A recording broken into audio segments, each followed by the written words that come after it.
जय हिंद, वंदे मातरम।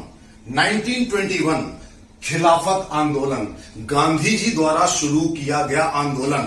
साथियों, खिलाफत आंदोलन अंग्रेजों की खिलाफत के लिए नहीं था। बड़े आश्चर्य का विषय है कि खिलाफत आंदोलन तुर्की के एक खलीफा के खिलाफ था।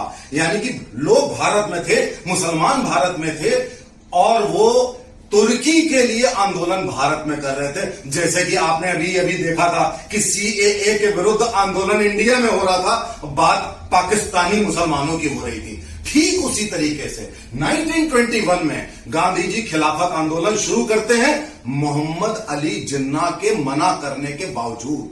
जिन्ना ने कहा था कि अगर आप यह आंदोलन शुरू करते हैं तो मुस्लिम लीग पावरफुल हो जाएगी, देश कमजोर हो जाएगा। लेकिन गांधी नहीं माने और क्या हुआ, उसका परिणाम क्या हुआ। 1921 में केरल राज्य में एक मलाबार जगह है, मलाबार जगह में मोपला कांड होता है, जिसमें कि भारी संख्या में हिंदुओं को मार डाला जाता है मुस्लिमों द्वारा। खिलाफत आंदोलन हुआ तुर्की के लिए और मारे जा रहे हैं भारत में केरल के हिंदू बहुत बड़ी तादाद में। और जब मारे गए तब गांधी जी का दौरा केरल में हुआ और उसके पहले साथियों एक व्यक्ति थे, एक पर्सनालिटी थी, के.वी. केशव बलिराम हेडगेवार, जो कि कांग्रेस के सदस्य थे और जिन्होंने नॉन कोऑपरेशन मूवमेंट में भी हिस्सा लिया था। हेडगेवार जी तेलुगु देशाष्ट्र ब्राह्मण के सदस्य थे, जो ट्रेडिशनली हमेशा देश हित में त्याग करने वाली कम्युनिटी होती है। ये जब गांधी जी के साथ थे और 1921 में ये केरल में जाते हैं और देखते हैं कि गांधी जी कहते हैं कि हिंदुओं से कोई मतलब नहीं है। गांधी जी की साइलेंस थी कि अगर मुसलमान हिंदू को मारता है तो मारने दो, बलात्कार करता है तो करने दो, बर्दाश्त करो, अहिंसा करो। इसके पीछे क्या लॉजिक थी मालूम नहीं। हजारों लाखों लोग मर गए, कोई कंसर्न नहीं था। ये बात बहुत ज्यादा हेडगेवार जी को चुभी,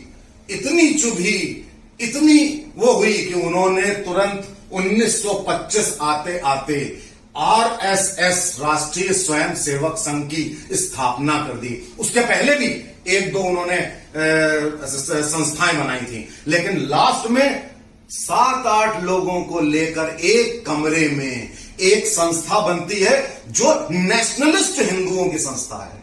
नेशनलिस्ट यानी कि भारतीय हिंदू हो चाहे कोई कम्युनिटी हो, उनको लेकर के जो भारतीयता की बात करेगा, जो हिंदू की बात करेगा, जो सनातन धर्म की बात करेगा, जो भारत के जो मूल निवासी उनकी बात करेगा, उसको लेकर संस्था बनाते हैं ये हेडगेवार जी, जो कि पहले कांग्रेस के साथ थे, जो कि पहले गांधी जी के साथ थे, जिन्होंने इस मोपला कांड केरल के बाद जिनका हृदय परिवर्तन हुआ। जरा सोचिए आप कि हजारों लाखों हिंदू मार दिए जाते हैं इस देश में और कोई उनकी तरफ बोलने वाला नहीं है।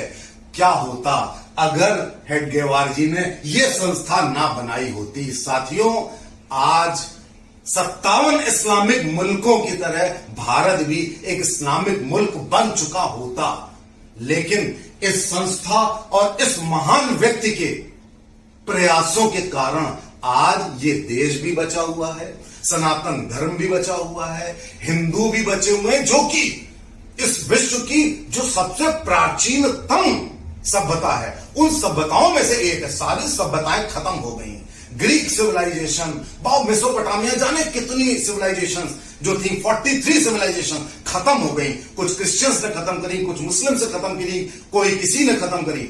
लेकिन साथियों, सनातन हिंदू सभ्यता खत्म नहीं हुई और इसके लिए अगर आप किसी को श्रेय दे सकते हैं एक लंबे समय तक, वैसे तो सनातन धर्म अपने आप में इतना महान है कि नहीं खत्म होगा, लेकिन जिस व्यक्ति ने प्रयास किया 1925 से, यानी कि आने वाले 2025 में 100 साल हो जाएंगे राष्ट्रीय स्वयं सेवक संघ की स्थापना हुए। सोचिए अगर ये व्यक्ति, अगर ये संस्था ना होती तो कितनी मुश्किल होती हमें अपनी सभ्यता बचाने में, कितनी मुश्किल होती हमें ये देश बचाने में। जय हिंद, जय भारत।